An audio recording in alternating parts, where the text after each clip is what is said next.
The version of you that has done the most damage to your life has never once felt like an enemy. It has felt calm, reasonable, responsible.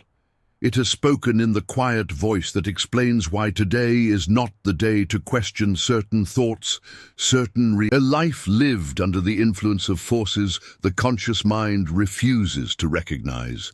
There is a moment most people know, but rarely examine, right before you repeat a decision you have already regretted before. Something inside you pauses, not long enough to change direction, just long enough to feel the weight of recognition, a strange awareness that you have been here before. The same reaction, the same explanation, the same quiet justification that makes the pattern feel inevitable. Jung believed that moment reveals something most people spend their lives avoiding. The mind is not a single voice. Beneath what you call your thoughts exists a deeper structure shaping perception, emotion, and behavior long before the conscious mind begins explaining what is happening. The terrifying part is not that these forces exist, it is that they operate most efficiently when you believe they do not. What you are about to hear does not offer comfort or motivation. It offers something far more difficult to ignore. The moment you see the mechanism Jung described, something shifts. The patterns you once called personality begin to look different. The reactions that once felt natural begin to reveal a hidden logic. And the part of you that feels the impulse to dismiss this right now, that subtle resistance that wants to move on to something easier, that impulse is not random. Jung would say it is the first sign that the mechanism is already active. The strange thing about self-knowledge is that the moment someone believes they have it, the process usually stops. Carl Jung believed the human mind is remarkably skilled at building an image of itself that feels complete, coherent, and morally acceptable. That image becomes the version of you that walks through the world. The problem is that it is rarely the whole person.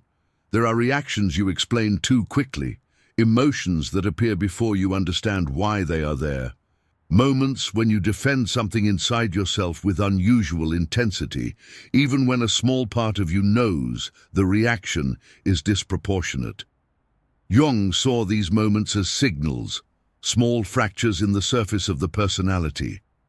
Most people repair those fractures immediately. They justify the reaction, reinterpret the memory, adjust the narrative. The mind protects its image of itself with quiet efficiency. But every defense leaves something behind, something that does not disappear, only moves deeper. And if the mind is capable of hiding parts of itself this easily, then the question is no longer whether something unconscious exists. The question is how much of your life it is already directing. The unconscious does not behave like an intruder forcing its way into your mind. Carl Jung described it as something far more subtle. It moves quietly through emotion, impulse, and instinct, shaping perception before conscious thought has time to organize itself. By the time you believe you are deciding, much of the decision has already been prepared beneath awareness. You can observe this in the small moments most people ignore, a sudden irritation towards someone who has done nothing obvious to deserve it, an attraction to the same type of person who has already caused you pain before, the quiet sense that you are repeating something familiar even while telling yourself this time will be different. Jung believed these patterns reveal an uncomfortable truth. The mind is not entirely transparent to itself.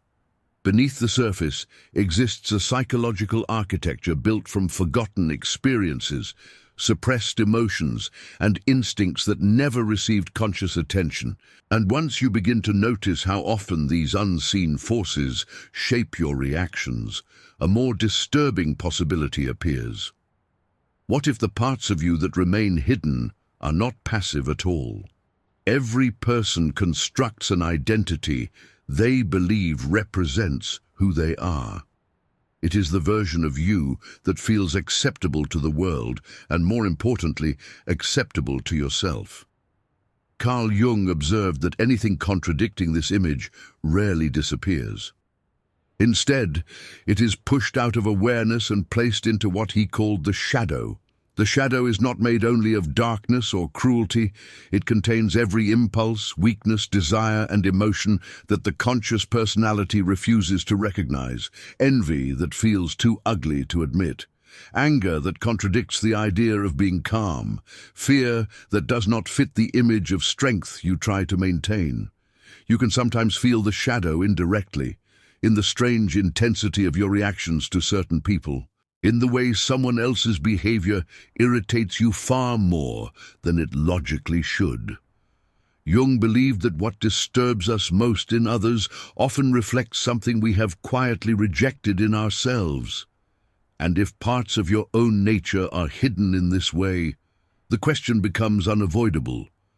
What happens when something buried in the shadow begins influencing your life from behind the surface of your awareness? The shadow rarely appears in the way people expect. It does not arrive announcing itself as the hidden part of your personality. Carl Jung noticed something more disturbing. The shadow usually appears disguised as certainty, as moral clarity, as the quiet conviction that the problem is always somewhere outside of you. You can see it in moments when in those moments the mind is not simply reacting to the other person. It is protecting something inside that has never been examined. Jung called this projection, the unconscious tendency to place parts of ourselves onto other people so we never have to confront them directly. The anger you deny becomes someone else's aggression. The insecurity you refuse to see becomes another person's arrogance. And this is where the shadow becomes dangerous. Because the more intensely someone believes the problem exists entirely in others, the further they move from recognizing the forces shaping their own behavior. The moment a person becomes completely certain of their own moral position, something inside the psyche quietly closes. Carl Jung warned that moral certainty can become one of the most dangerous psychological states a human being can enter, not because morality itself is dangerous, but because certainty removes the need for self-examination. You can feel this mechanism in small, everyday situations. The moment you explain someone else's behavior as stupidity, weakness, or corruption without any curiosity about why it provokes such a strong reaction inside you. The mind experiences relief when it places the entire problem outside itself. Jung believed this relief is deceptive. When the psyche becomes convinced that it stands purely on the side of what is right, the shadow gains the perfect hiding place. It no longer needs to remain quiet. It can act freely, while the conscious mind believes it is simply defending truth. And if the shadow is strongest precisely when someone believes they are most correct, then the real question is not who is right in any conflict. The real question is who has stopped questioning themselves. Carl Jung believed the shadow does not remain confined within individuals. When large numbers of people avoid confronting their own unconscious, the same hidden forces begin to accumulate within groups, cultures, and entire societies. What cannot be recognized internally begins searching for expression externally. History offers disturbing examples of this pattern. Moments when entire populations become convinced that their fear, resentment, or anger is completely justified. The enemy appears obvious. The narrative feels simple. The emotional certainty becomes contagious. But Jung argued that these moments often reveal something deeper than political conflict or social tension. They reveal what happens when a collective psyche refuses to confront its own shadow. Everything that cannot be acknowledged internally becomes projected outward onto the strange relief of believing that the problem has a clear face and a clear target. But Jung's warning was far more personal than political, because if the shadow can influence entire societies, it raises a far more uncomfortable possibility. The same force may already be shaping the private decisions you believe are entirely your own. There is a reason most people avoid looking too closely at their own minds. Carl Jung believed that genuine self-examination is psychologically expensive. It threatens the identity a person has spent years constructing. The moment you begin questioning that identity, the ground beneath your certainty starts to shift. You can notice this resistance in the quiet ways the mind redirects attention. A moment of discomfort appears. Jung saw these reactions as protective mechanisms.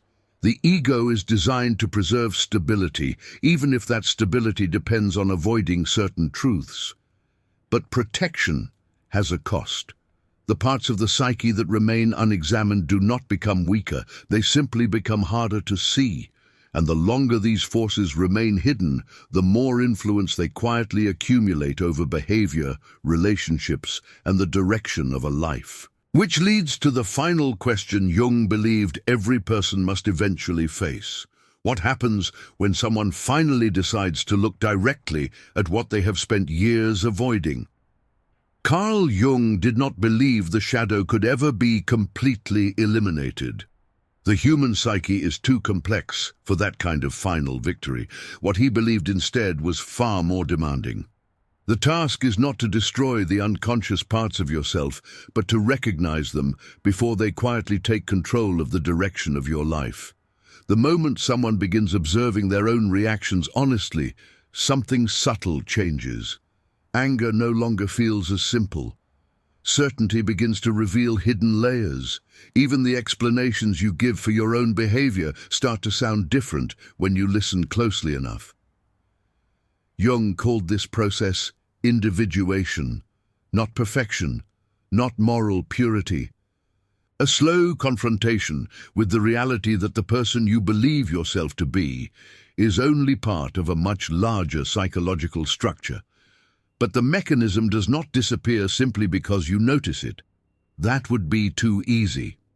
The unconscious continues to move beneath the surface, influencing perception, emotion, and decision in ways that are rarely obvious in the moment. What changes is something quieter and more uncomfortable. Once you begin to see the pattern, it becomes impossible to completely ignore it again, and that leaves a question that no philosopher, no psychologist, and no video can answer for you. Now that you have seen the mechanism, what will you do the next time it begins to move?